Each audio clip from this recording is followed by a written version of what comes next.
Guys मेरो शिमला मिर्च यत्रो भइगयो है। हेर्नु के छ ए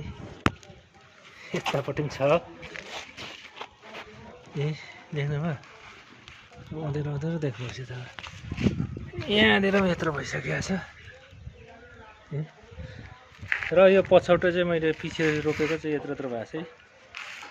है रहेछ यो सब शिमला मिर्च यता पनि लगाएको छु है हो यहाँ तल्लोपट्टि पनि यत्रो भइसकेको छ यहाँतिर पनि यत्रो यत्रो भइसकेको छ यो चाहिँ ए सबले फलिसक्यो त्यो शिमला मिर्च पटमा रोपेर ट्राई गरेको थिएँ राम्रो हुँदो रहेछ पटमा पनि अब भुइँमा चाहिँ किनभने बर्खामा हुँदैन पानी ज्यादा परेर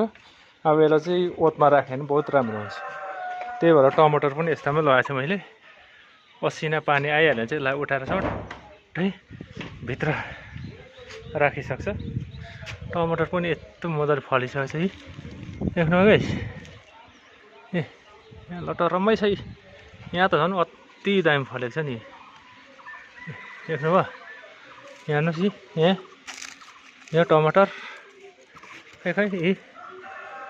अझै दामी फलेको छ ए यहाँ हेर्नु त है हो लटरम्मै छ नि यस्तो फल्यो भने चाहिँ रोप्नु मजा आउँछ हो मेहनतको फल मिठो हुन्छ भन्छ त्यस्तै भइरहेछ अहिले चाहिँ मैले है